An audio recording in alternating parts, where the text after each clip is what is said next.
KRK news, నేను విజయ.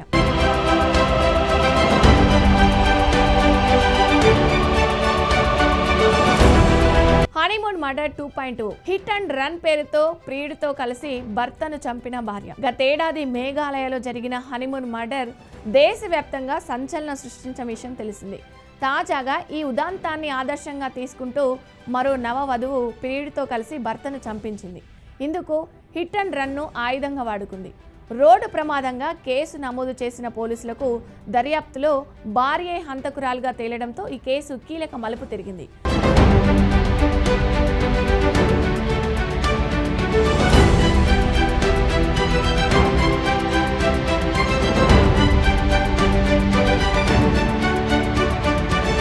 ఇక విషయంలోకి వెళ్తే జనవరి 30న రాజస్థాన్లో జరిగిన హిట్ అండ్ రన్ కేసులో భర్త మృతి చెంది భార్యకు ఒక్క గాయం కూడా కాకపోవడంతో ఈ కేసు పోలీసులకు సవాలుగా మారింది.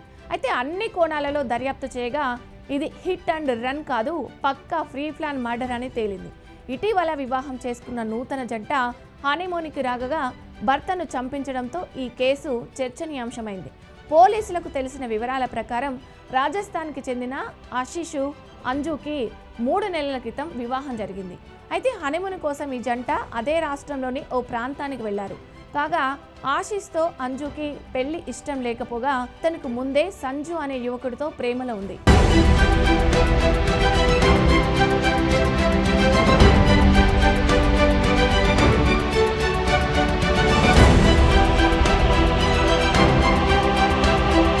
ఓ రోజు స్వగ్రామానికి వెళ్లిన అంజు సంజుతో రాజీ పడి ఆశీష్ని చంపడానికి ప్లాన్ చేశారు. ఇందులో భాగంగానే గత శుక్రవారం హనీమూన్కి వెళ్లిన నూతన దంపతులు రాత్రి డిన్నర్ చేశారు. తర్వాత ఏకాంత నడకకి వెళ్దామని అంజు చెప్పడంతో తనతో ఆశీష్ బయటకు వచ్చాడు.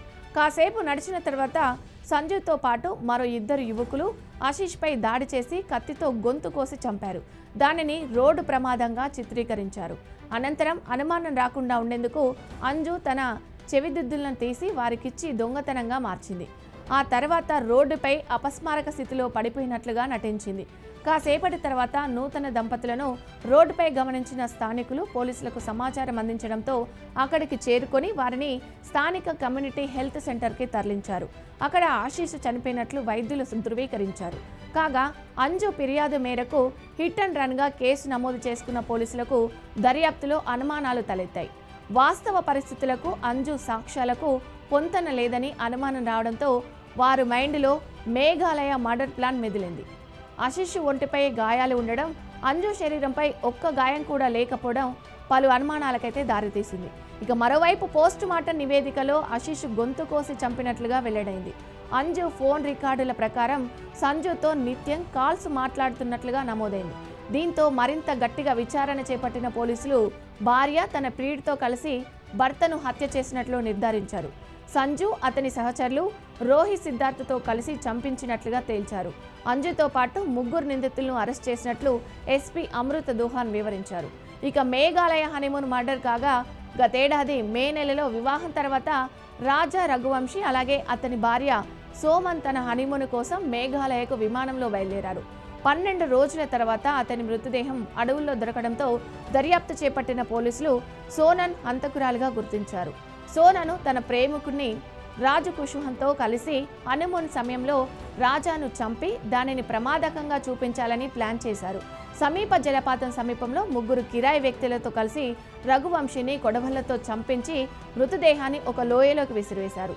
హత్య జరిగిన కొన్ని రోజుల తర్వాత సోనన్ యూపీలోని గాజీపూర్లో ఒక దాబా వద్ద కనిపించగా ఆమెను అదుపులోకి తీసుకున్నారు. కుషాహాతో పాటు 3 కిరాయి హంతకులను అరెస్ట్ చేశారు.